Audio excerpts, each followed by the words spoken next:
¿Qué más que hay de nuevo? What's up? Salut! Bienvenue encore une fois. Merci d'être ici et de nous écouter, cette fois en français. Dans cet épisode, nous allons parler d'un très beau film intitulé Ma vie de courgette, un travail stop motion franco-suisse réalisé par Claude Barra, basé sur le livre de Guy Paris nommé Autographie d'une courgette. La sortie de cet long-métrage animé du genre dramatique était en 2016, ayant différentes récompenses du meilleur film d'animation. Mais c'est quand même courte, 66 minutes. On va parler aussi du synopsis. Courgette est un petit garçon de 9 ans, dont son vrai nom est Icaro. Il habite avec sa mère alcoolique, mais un jour, il meurt d'un accident. Par conséquent, Courgette est admis dans un foyer pour enfants. Il y connaît Simone, Admet, Juju, Alice et Béatrice. Là, les premiers moments sont difficiles à cause de ses sentiments sur son passé triste. Mais à mesure que l'histoire progresse, il accepte sa nouvelle vie, spécialement après l'arrivée de Camille, un nouvel enfant admis dans les foyers pour enfants, qui va changer la configuration de l'ambiance du lieu. Et bien sûr, c'est un film qui l'on aime et nous fait aussi pleurer. La vérité, c'est que la première partie du film, c'est vraiment mélancolique, mais à mesure que l'histoire progresse, il devient plus optimiste. Donc, nous considérons que la vie des personnages du film La vie de Courgette montre la corruption de la société et les moyens de se remettre face à l'adversité. Bon, premièrement, revenons sur les personnages de ce beau film pour que nous puissions comprendre leurs caractéristiques et ensuite les épreuves que chacun d'eux a dû surpasser. Le premier est Simon. Nous pouvons dire que c'est un enfant dur à cuire, mais avec un cœur tendre. Ses parents ont des problèmes de drogue. La deuxième est Alice, et n'est pas très bavarde et se cache derrière ses cheveux. Son père a abusé d'elle. Elle fait ses cauchemars toutes les nuits. Le troisième enfant est Juju. Il est glouton et mange beaucoup de frites et du dentifrice. Sa mère a des problèmes psychologiques. Aussi, Admet, il est blagueur et n'aime pas les policière parce que son père est en prison après s'être fait arrêter à cause d'avoir volé. Et voilà mon personnage préféré, Béatrice, une petite fille avec grandes lunettes et une tendresse incroyable. Sa mère a été expulsée en Afrique pendant qu'elle était à l'école. Ensuite, Camille, elle est tombée amoureuse de Courgette et son père a tué sa mère et s'est ensuite suicidé. Elle a tout vu. Sa tante veut obtenir sa garde seulement pour l'argent. Finalement, Courgette, il habitait avec sa mère et son père, on ne sait pas. Il est parti ou il est mort, on ne sait pas. Mais on sait que sa mère buvait beaucoup et des bières tout le temps.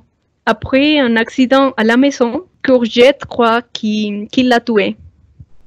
Une autre caractéristique importante du film est le dessin des personnages.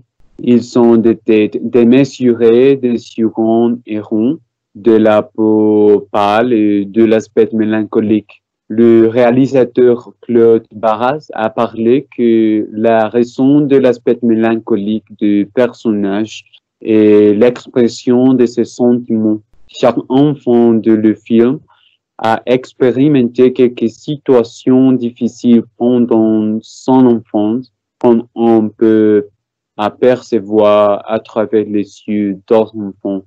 La douleur et la tristesse sont le reflet de leur vie et aussi les reflets des dommages de la société dans le développement des enfants.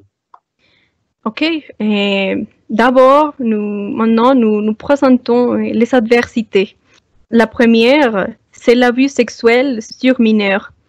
On sait qu'il n'existe pas une définition universelle de l'abus sexuel, mais on considère qu'il s'agit de toutes les formes d'agression sexuelle avec ou sans contact commises envers des mineurs ou des adultes. Dans le cas de notre analyse, ce seraient des mineurs. Maintenant, je voudrais juste souligner les possibles conséquences psychologiques chez les enfants et après avoir été victimes d'abus sexuels. Bon, juste pour nommer quelqu'un, et encore nombreuses conséquences, ce seront par exemple les symptômes dépressifs, retard de développement, anxiété, peur, méfiance, colère, agressivité, problèmes d'adaptation dans les écoles, comportement sexuel problématique, comportement d'isolement social, symptômes de stress post-traumatique et faible estime de soi. Et voilà, ce ne sont que quelques des conséquences. Et écoutez, tout ce qu'un enfant peut subir à cause d'abus sexuels. En plus, ceci c'est un fait troublant qui malheureusement ne s'arrête pas. Ici en Colombie, selon l'Institut de médecine légale, en 2019, les taux des agressions sexuelles contre des mineurs ont augmenté 15%. Et dans 65% des cas, les auteurs sont des personnes connues des mineurs. C'est le cas d'Alice, elle était abusée par son père, son propre père. Et le film a essayé de montrer ces problématiques. Bon, à la fin, ces chiffres, ces faits sont les reflets de notre société, du silence et de l'indifférence, car les agressions sexuelles représentent un problème de santé publique qui concerne toute la population. Alors nous devons prendre soin et de garantir les droits des enfants. La déportation aussi des sans-migrants, sans-papiers est une situation habituelle dans les contextes internationaux modernes. L'Europe et l'Amérique sont des continents les plus touchés par l'immigration illégale aujourd'hui. Les enfants sont toujours les plus affectés parce qu'ils n'ont pas de protection sociale et de sécurité alimentaire. Les familles doivent donc habiter dans l'incertitude, mais la situation de Béatrice dans le film est particulière car sa mère l'a abandonnée à cause de la déportation. Donc, Béatrice doit habiter dans un pays complètement différent à ses cultures pendant elle attend le retour de sa mère. Cette situation peut affecter considérablement leur état émotionnel. Par exemple, l'Espagne a déporté plus de 50 000 personnes cette dernière année et plus de 10 000 personnes aux États-Unis pendant le confinement cette année. Un autre aspect qui est présenté dans le film est la toxicomanie et le crime comme d'autres causes pour envoyer les enfants dans les orphelinats. On pense que la famille est le principal agent qui guide les processus de socialisation. Donc, les valeurs sont acquises à la maison, les croyances, les attitudes et les habitudes qui à la fin influenceront la pensée et les comportements des gens ou des enfants tout au long de leur vie. Et puis, si le contexte auquel un enfant est exposé dès ses premières années et la consommation de drogue ou la criminalité, cela peut consolider une identité ainsi que l'imitation des modèles de comportement. On peut également trouver des situations familiales conflictuelles. Et alors, les enfants sont exposés à ce type de situation et cela peut poser des problèmes.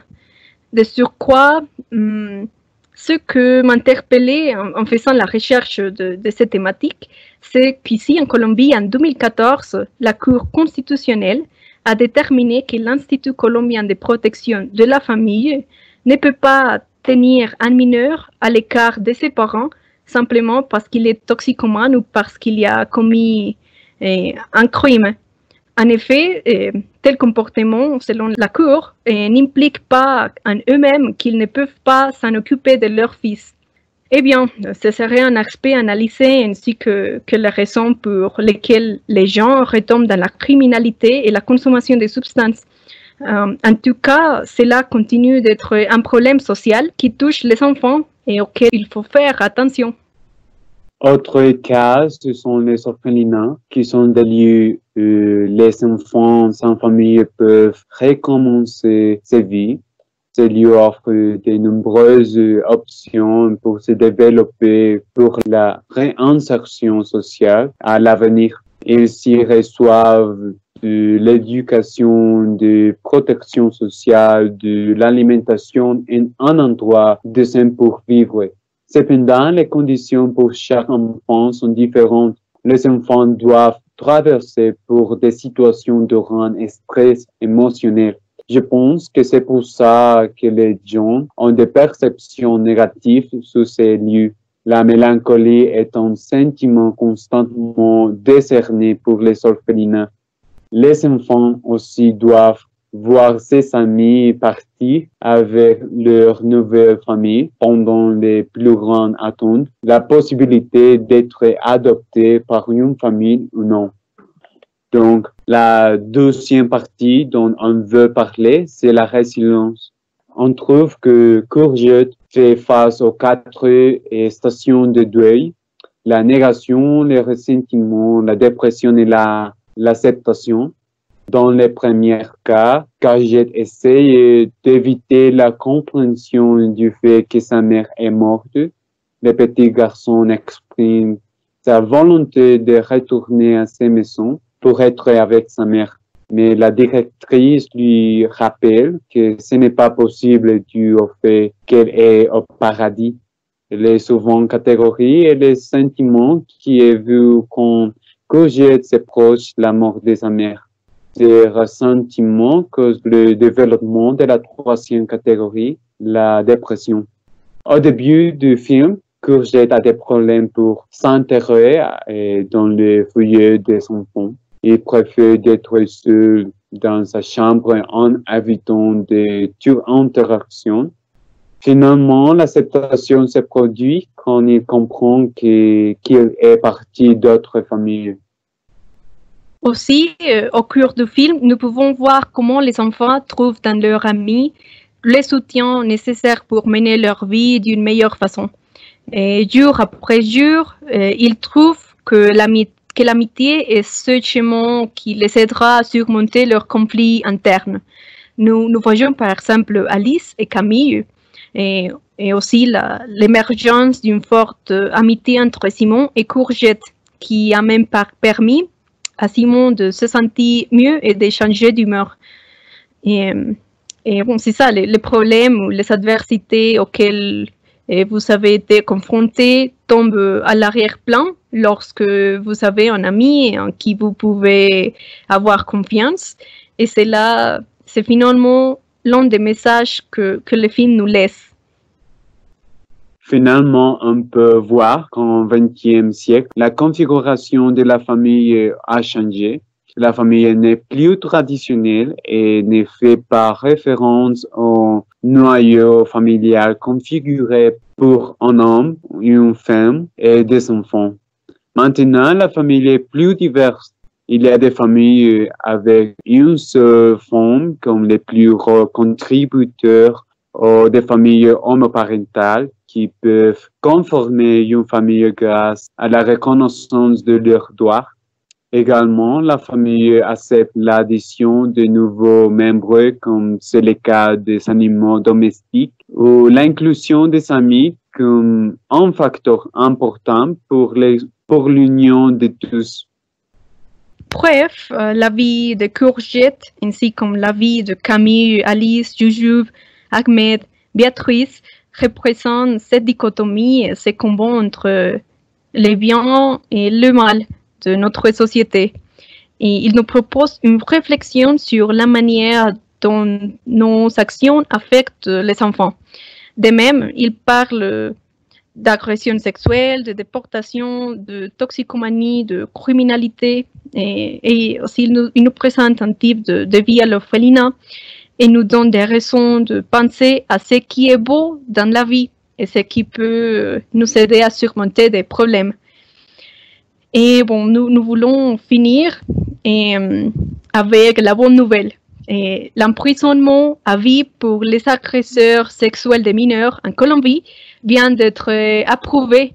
Et un pas très important et pour les problématiques de laquelle nous avons déjà parlé. Très bon.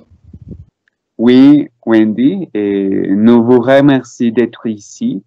Nous attendons pour vous les prochaines semaines. Merci, au revoir. Au revoir.